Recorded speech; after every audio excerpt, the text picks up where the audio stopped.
Welcome to Modern Sages. We are so excited to have you here for our third episode.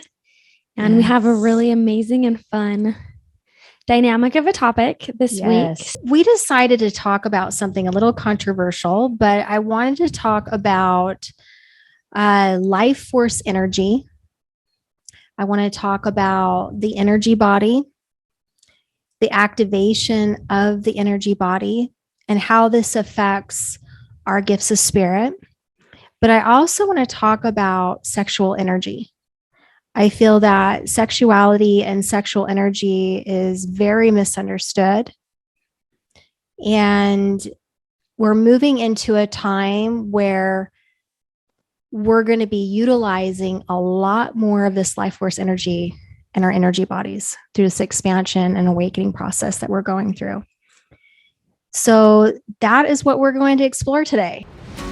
Welcome to Modern Sages Podcast. I'm Jen Gilbreth. And I'm Candace Coons. With over 25 years combined, we have delivered messages from beyond, explored ancient healing wisdom, and integrated these profound teachings into our everyday life. We are passionate about creating new ways of being human in the modern age by integrating the wisdom of the past with the present and coming into remembrance of who we truly are. Are you ready to change your relationship to life itself? If the answer is yes, your journey begins now. As always, before we get started, we wanted to jump in and share what we're drinking today. And today we are drinking a golden turmeric tea. Now, I feel like turmeric has been something of a hot commodity lately, and it's so good for inflammation. There's so many benefits for all of this, and I love the mixture that we created. It tastes so amazing, and there's just so many amazing health benefits. Yes. I know. I think it's always a little shocking at first when I talk to my students about it, because like when they think about shamanism, they don't think that we're going to be talking about whole food, plant-based diet or herbs and utilizing the nature's natural resources, Mother Earth's natural resources. And then they're usually a little bit shocked when we start talking about sexual energy and the misconceptions of sexual energy as well. But it is so important because we're moving into a time where in this Aquarian age, which we started the conversation, episode 1, talking about this shift that we're all going through in the Aquarian age, where we're shifting from a 3D consciousness to a 5D consciousness, which is a huge journey between the mind and the heart. Absolutely. Coming from that heart frequency energy, that Christ consciousness energy, or Buddhahood or Krishna energy. There's many names for that energy, but basically it's the activation at the chitta, or the activation of the heart. And when we do this, it creates a major shift in us. It's like we're not able to cater into other people's path for us. It causes us to go within ourselves and ask us, what is right for me? What is right in my heart? And then it also activates your sensitivity.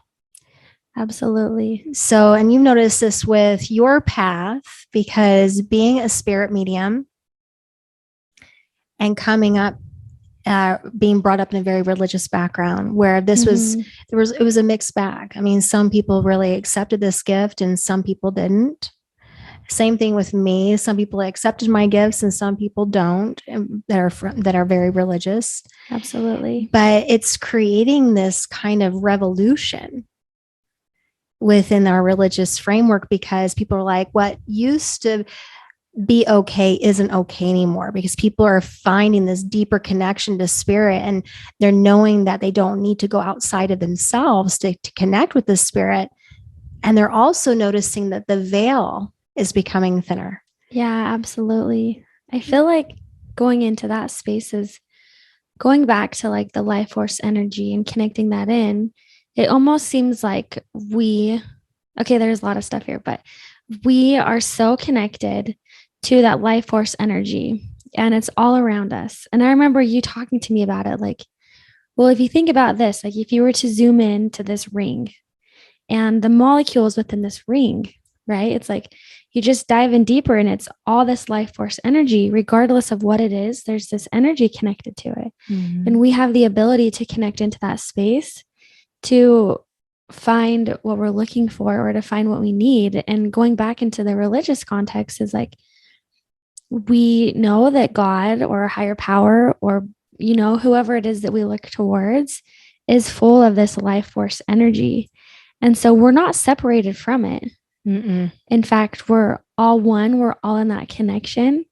And so I love that this new age is calling us to really connect within our heart center and to recall that life force energy that we naturally have in a spiritual context into the physical realm so that we can really create and we can really be in that space, which is all about this creation, this sexual energy, this creation space. And so if you think about it in that context, it all connects together and it's so beautiful. And even within the religion context, it just seems like there's a lot of people who are really stepping into this new space or this newfound self-expression, and they don't know how it fits with what they've been taught before. And I love how you've helped me navigate to say, well, it doesn't have to be separated. It can still be connected. But hey, what about this wider view versus this narrow-minded space? Yes. And you remember when we talked about also that there's nothing unholy about being human. Absolutely. To go back to what you're saying, like if you were to separate certain things and say, okay, even sexuality is not holy, then you would have to assume that there is this disconnect between the physical and the spiritual. And that is just simply not so. Even scientifically, it's been proven that everything vibrates with energy, even on down to molecular level, that there is no such thing as empty space. We know we're all one. We have this knowing within our hearts. Mm-hmm. So how could you separate sexual energy from that which is holy? Now, when we talk about like Kundalini energy and the rising of our Kundalini, which is part of that life current or life force energy that moves up the chakras, up the channel, up the spine. When this energy moves up, and especially right now, because we're being downloaded with even more of this frequency, it's almost like if you were to think of a tube. At first, it was the size of your pinky, and that's how much energy you're bringing down this channel or in your body, your physical body. Imagine that tube expanding to the size of this chair, right? And the amount of flow of that energy moving through our bodies, through our nervous system, and through our energetic bodies. So there's been a major, major shift, and our Kundalini is rising on a collective level. We're going from that 3D lower 3 chakras, where the root chakra, the sacral chakra, and the solar plexus were the main focus. The individual will, mine, yours, separateness, separation, survival, sexuality, male, female, all of those things, anything that was dualistic was the main focus at that particular time, which is fine. Absolutely. There's nothing bad about that. But we're moved as the Kundalini rises up into the heart space and up to the upper chakras, that sexual energy is life force energy. And we're going to be increasing that energy that we carry in our bodies. The energy of sexuality is going to come to the forefront. And you can see this collectively happening right now, where people are really hyper-focusing into their sexuality. So not only race and male, female, but now all the different genders and all the different focus around this energy of sexuality. Is like we're trying to come to peace with this on some level, because we know that it's not bad. It's something that we need to embrace. And we know this even subconsciously. But a lot of people don't know what that is or how to work with that energy. That makes sense. And I think about even our first podcast, the Aquarian age, is it almost seems like there's a swing one way or another where we're trying to find this balance. And I even see that happening with people over identifying or over expanding within that sexuality.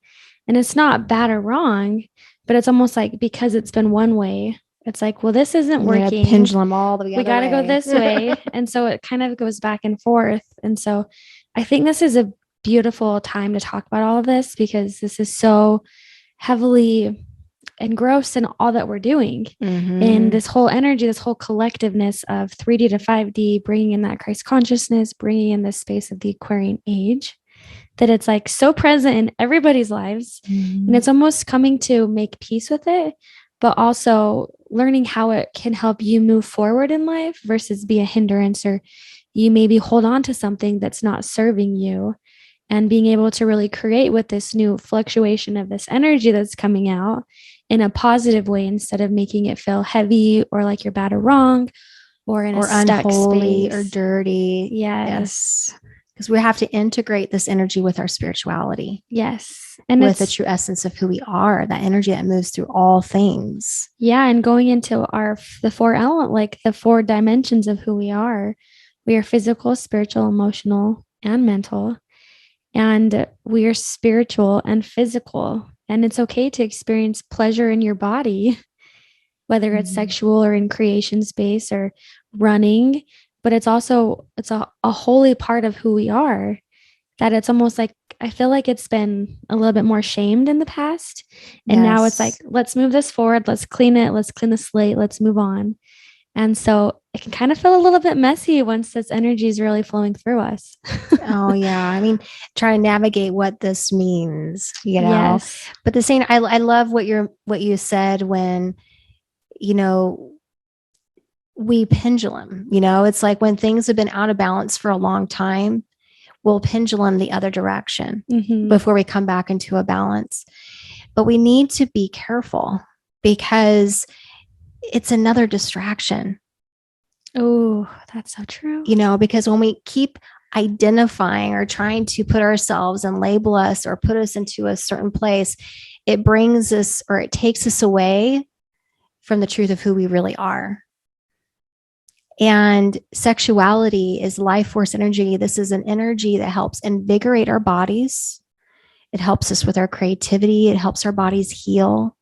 You know, we can use the breath to direct that energy up into different parts of our bodies that need healing or rejuvenation. Life force energy and sexual energy is a healing energy, and it's the lifeblood of all things that exist. Absolutely. And so that we want to embrace that. We want to breathe it up our spine, breathe it up to direct it to different parts of our bodies, use that connection with our beloved to transcend, to reach altered states of consciousness and merging of energy with our beloved. The energy is so powerful, so beautiful. It doesn't need a label. It just is. I love that. And so being able to embrace it without shame and to be able to use it to heal our bodies, the world. This is the thing, is that when we release that sexual energy into our field, if it be orgasm or just through pleasure, and we're releasing those sound, that frequency like waves out into our field. When we're in union with our beloved, those waves increase. They have more power. And a lot of times we're creating with this energy. In fact, we're always creating with this energy something. Why not use that sexual energy with intent and say, okay, as I merge with my beloved and I experience the pleasure and I fill my cells with this light energy to heal my body, to heal my beloved, why not also set the intention as the waves go out that I send love, that I send prosperity, that I send abundance, that I send healing energy to all relationships, that they may be healed and feel that union, that love, and that connection. Absolutely. It's like, that is so powerful. And that is for us to use. We get to use that energy in a way that is so loving and so healing and so empowering for the world. This one transition of perception could change so much. everything. Yeah. And I even think, of course, we know the overall like the overall creation is when someone's creating a baby inside them, right? And if you think about that, it's so funny because it's almost like God or your higher power, whoever you look to. It's very fun and fascinating that the way that you create that child is through that space of creation, right? And even knowing that's aligned with our sacral chakra. And there's no difference. I mean, there is a difference, but it's the same energy that comes from your creation space. Say if you want to make music, or you want to paint, or you want to draw, or you want to do something creative, you're activating that same center that is going to ignite that space. I love the movie Soul. Have you seen that movie? I can't remember. It's a new Disney one, but it's where he's playing the piano. Yes, you told me about that, and I actually did watch it. It was so good. When he's playing the piano and he's like in the flow. Like, if you think about those times when you're in the flow, like I get like that when I'm journaling and I'm writing, is it just brings like this space of like happiness, or you're just in the flow of creation. And yet it can be different when it comes to sexual pleasure, but at the same time, you're still using that same wave, like you said, to go in and to come out. It's the same concept, just maybe expressed differently. Well, and when we're not in healthy relationship with our sexuality, when we block that energy because either we feel ashamed, or we feel that it's not spiritual in some way, or that we shouldn't be feeling this or shouldn't be feeling that, what it does is it actually closes down, or it creates blocks within that sacral chakra, and it creates blocks in our creativity. And so you'll notice like people who are extremely creative, artistic people are very sensual people, whether that be performers, an artist, and different people that you see, they have a very magnetic energy about them. Absolutely. Because they've cultivated that life force energy and they've used it for creativity. And it what that does is that strengthens your magnetic field. It increases your charisma. It increases your magnetism for abundance. It draws in things to you. Now, when we're in healthy relationship to that energy, it can also come up into our heart space. We use our creativity for service. We're able to speak our truth with freedom without feeling like we need to hold back.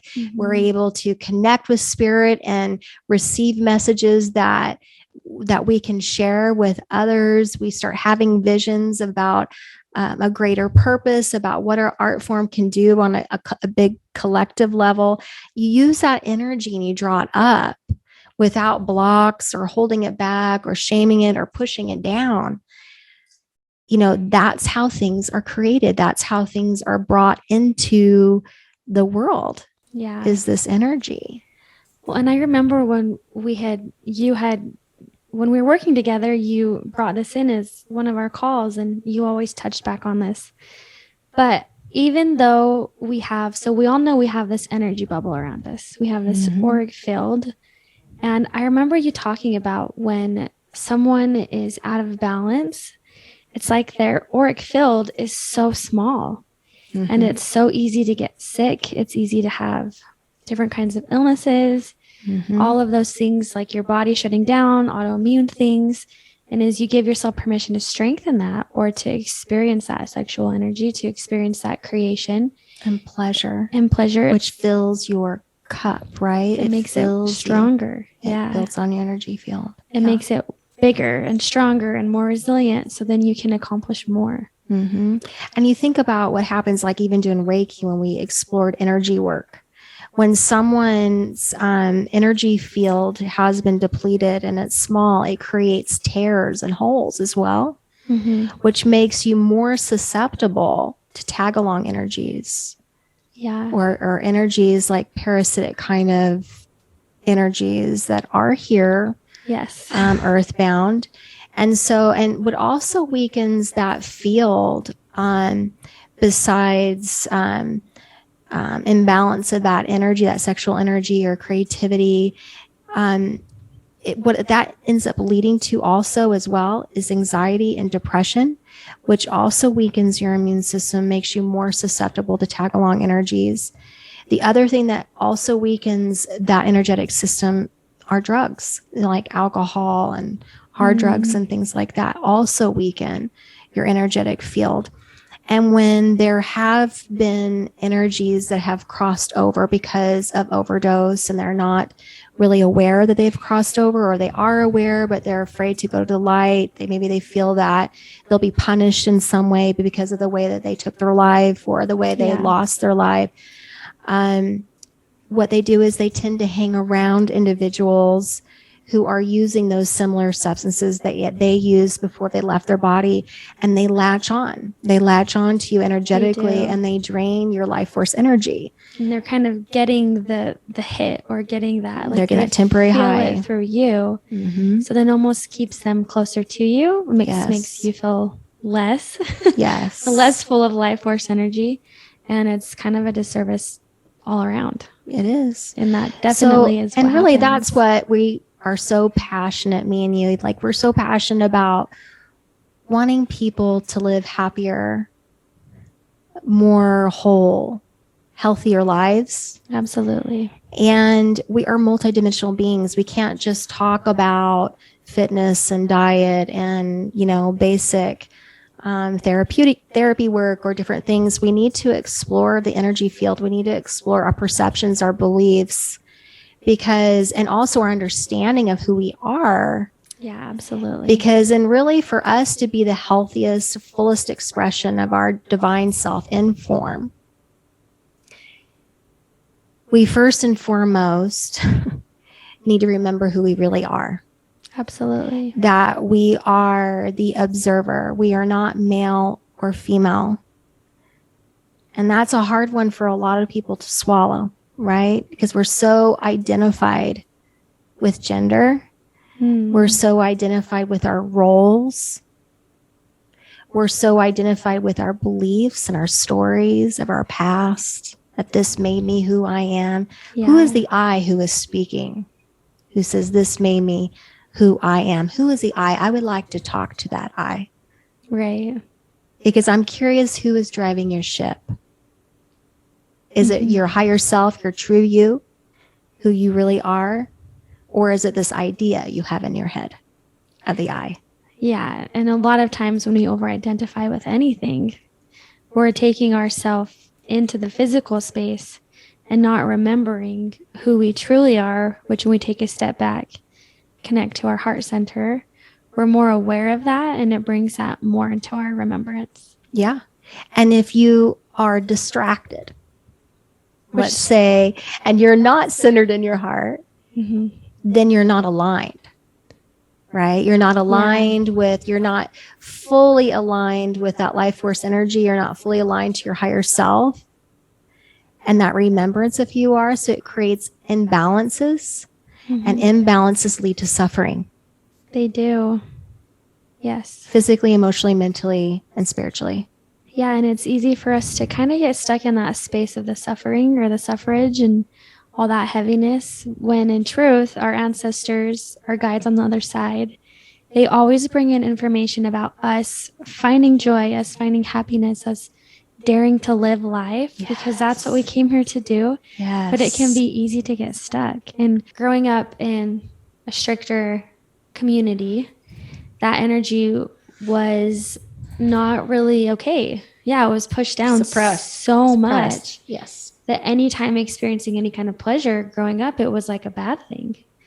And I remember, jumping into a marriage, and it's like, how do you navigate through this? It's so difficult.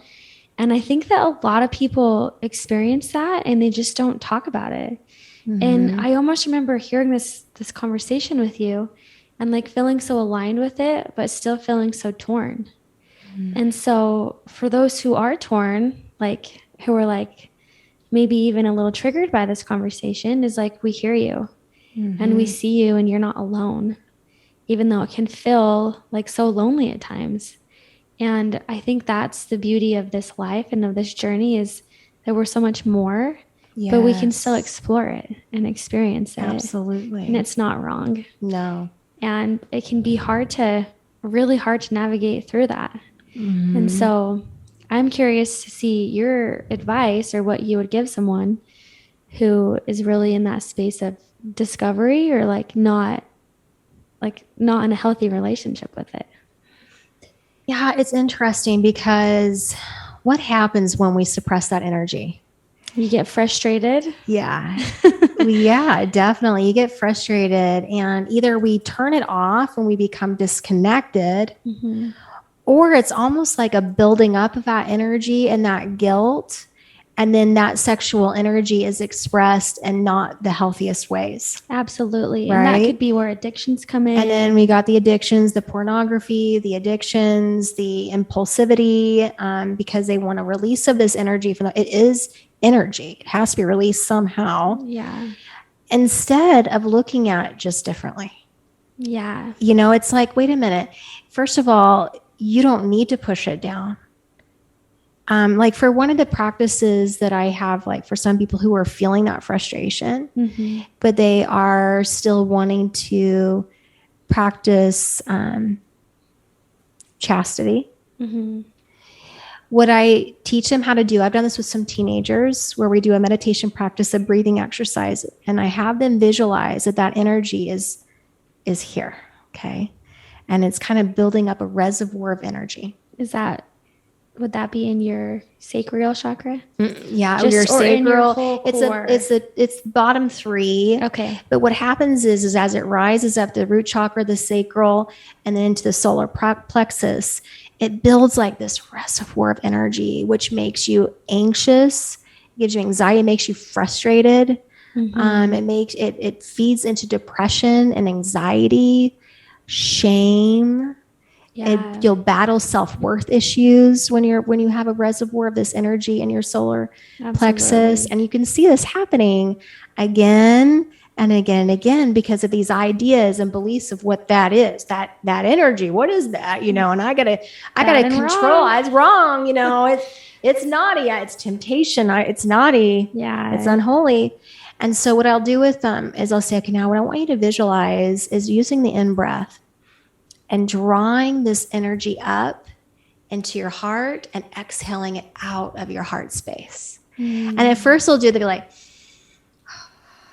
they'll be like hesitant, and eventually be like, like this release out of their body, because now that energy is being spread out energetically. Now they're feeling this sensual, beautiful, creative energy all the way up to the top of their heads. Yeah. And coming out of their fingertips. And they're like, whoa, I feel so good. Like that energy feels so good. And it's because that is life force energy moving up the body, into the brain, out of the limbs, through the heart, the lungs, the organs. It's able to spread out and to move in a way that it's supposed to spread out.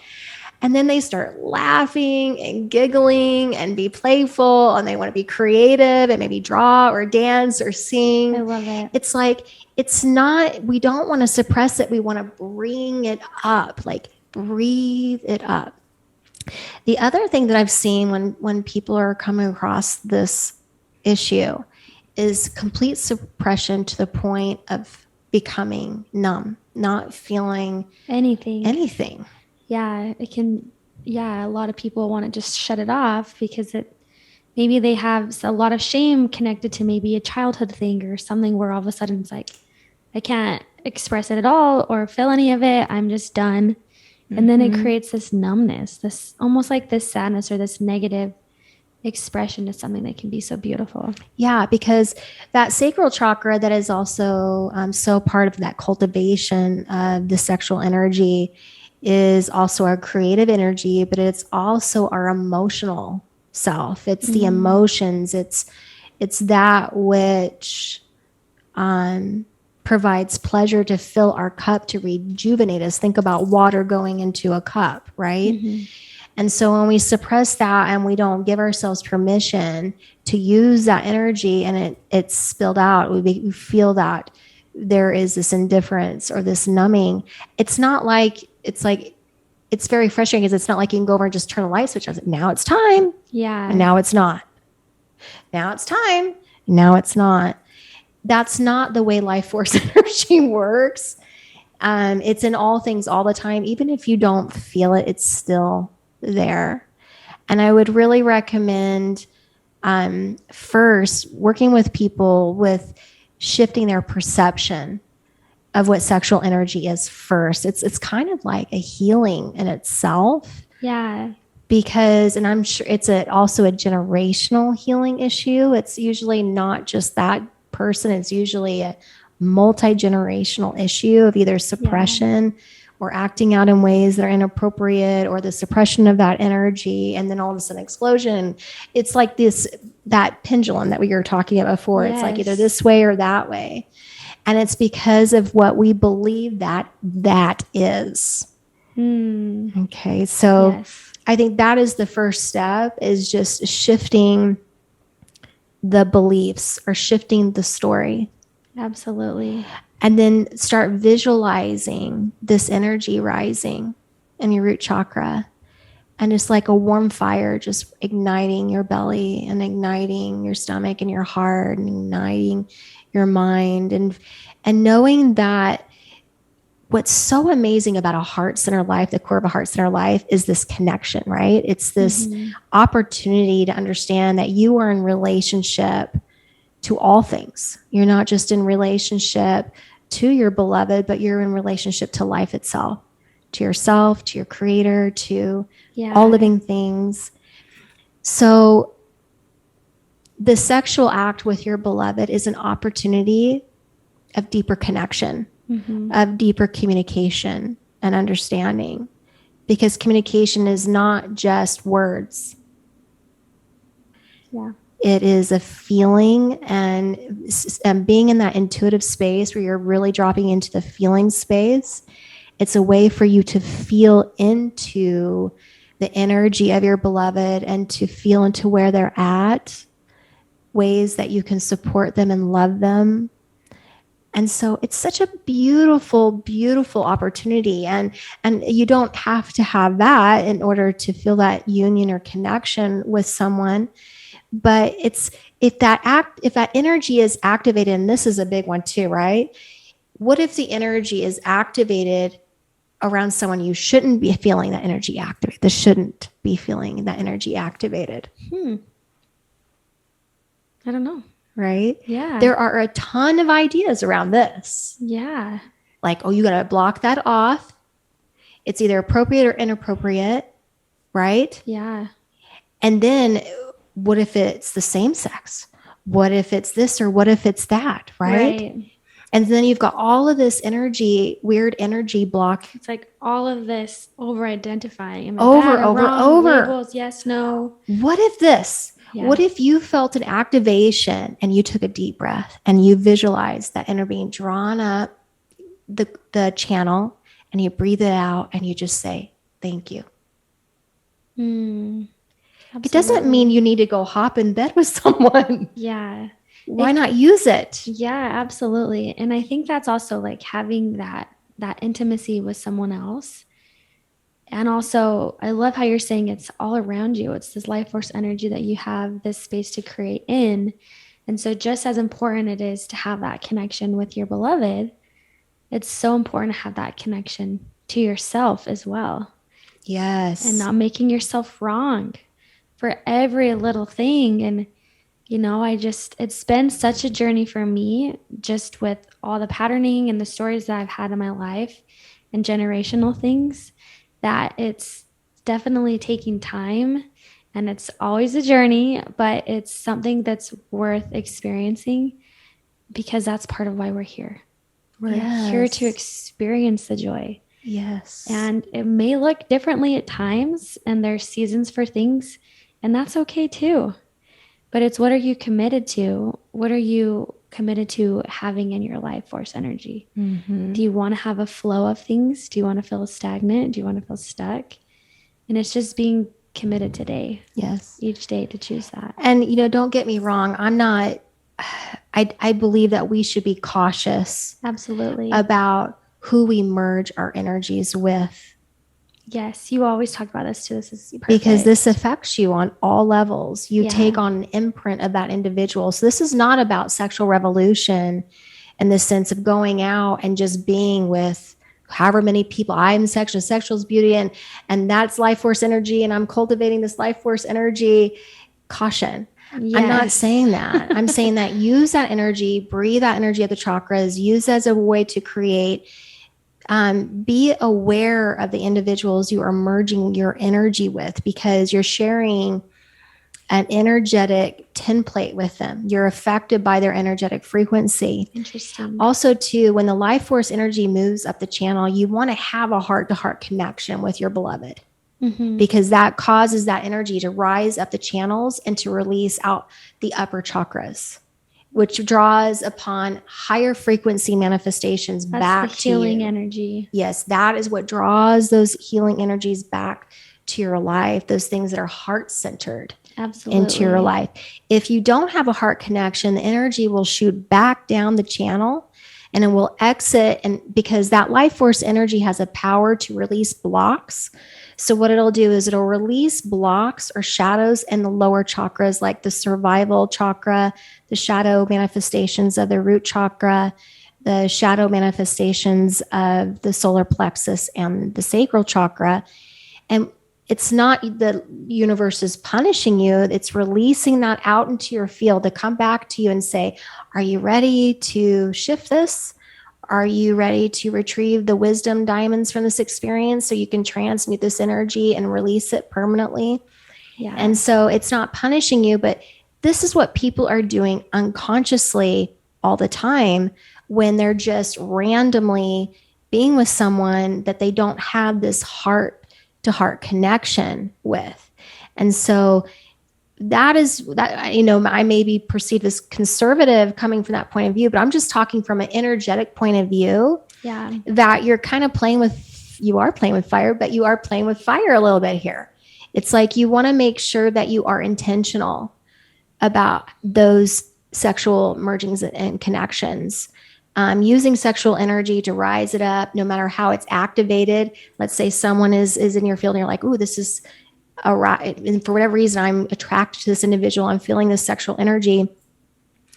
It's not, are you going to be with that person or not? Because that can be on a conscious level. Like, is this appropriate? Is it not appropriate for my relationship, for the circumstances, all of that. But it doesn't mean that you should suppress that energy because that's unhealthy. Mm-hmm. What you should do is draw the energy up and use it like fuel. Exhale it. Yeah, use it like fuel. And then feel gratitude for that activation and move on. Don't think about it 1 second longer. Breathe it in, use it as an activation, and give gratitude and move on. Don't allow that energy of shame and ideas and beliefs to cause you to close down that heart space again or to create blocks in your energetic field. Absolutely. That's powerful. That's something to sit with for sure. Yeah. And I know that as we give ourselves permission to remember who we truly are, that's where that power comes in as well.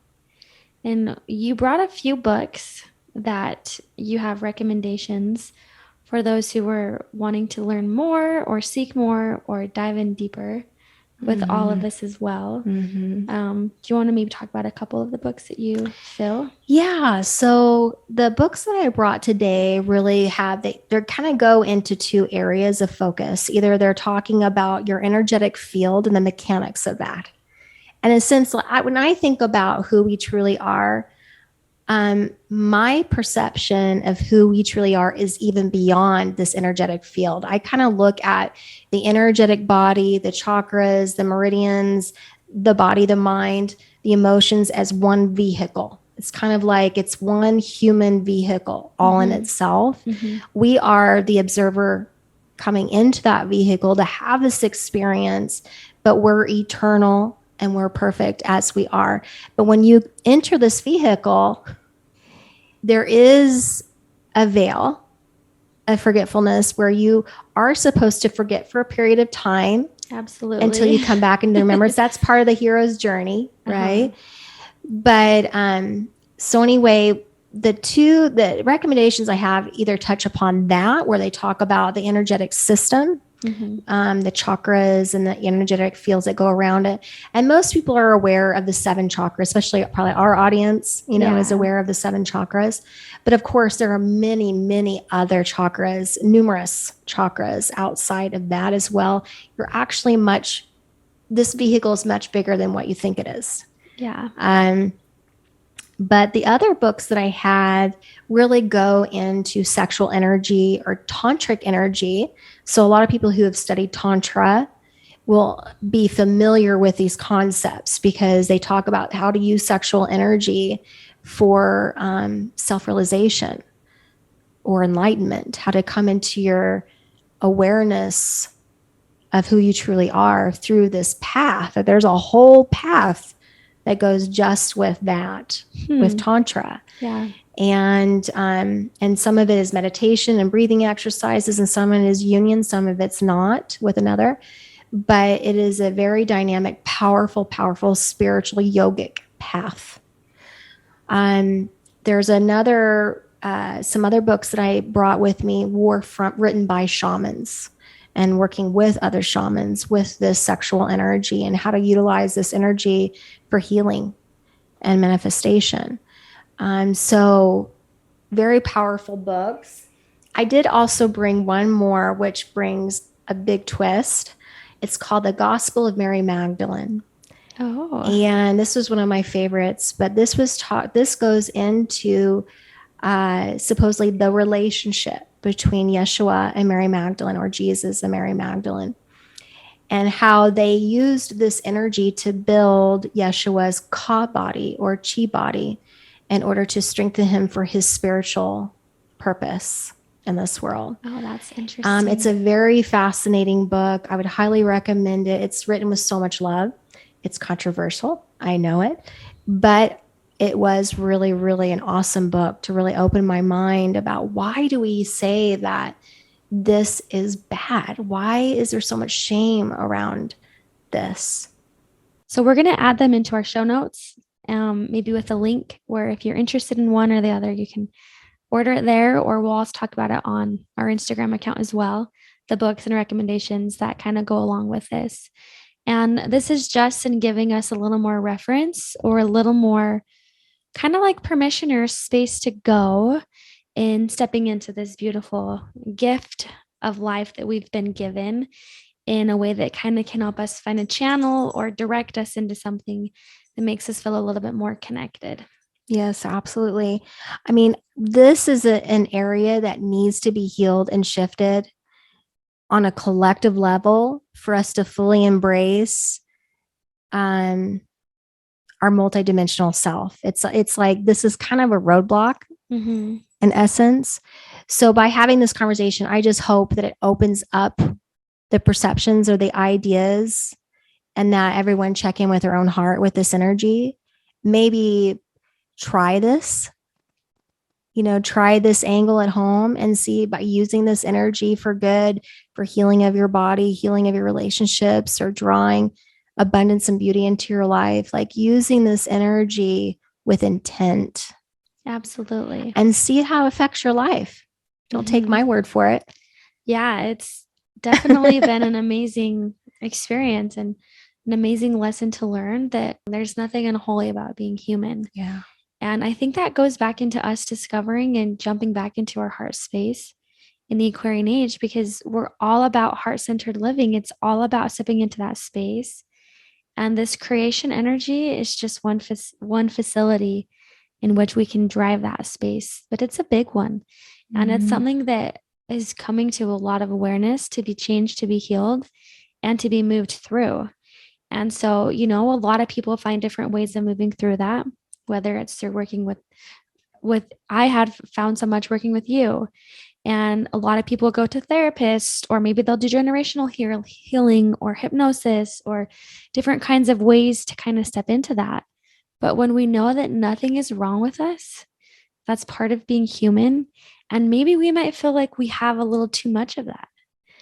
And it's learning how to honor that and not make ourselves wrong and over-identify with, I have too much of this, or bringing it into unhealthy patterns.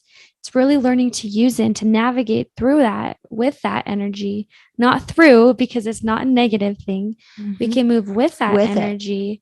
That's when we can really have a powerful connection instead of an unhealthy attachment. Yeah. There's no such thing as having too much or too little. It just is. Yes. It just is. It's just energy. And your body, we honor our bodies. We don't shame our bodies. These are our body temples that hold our spiritual bodies. They're sacred. They're beautiful, but they are too energy. Yeah. If you were to look under a microscope, there's nothing solid about this body. Yeah, it just keeps going, and there's always space. Going. It just keeps going. And in that space is where life force energy is in all of it. Yeah, absolutely. Well, I hope that this conversation will bring a shift on some level. Me too. And some healing. We got to talk about it.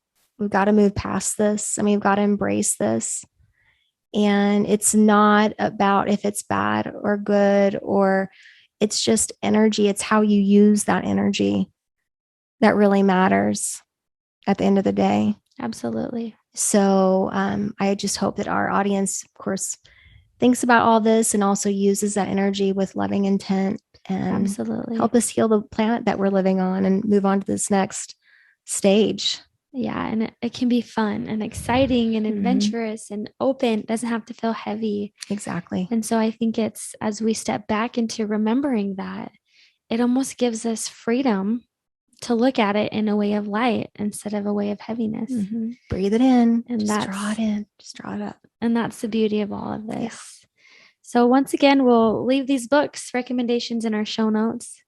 But we're just so grateful for this opportunity to talk about such a sensitive and sacred and fun, dynamic subject. And so we would love to invite you to listen to more of our podcasts as we continue to bring them out and exploring who we are and how we can really take on being human in this new Aquarian age of stepping into our heart center and honoring who we truly came here to be, which is a being of light and of love. Yes. Blessings, everyone.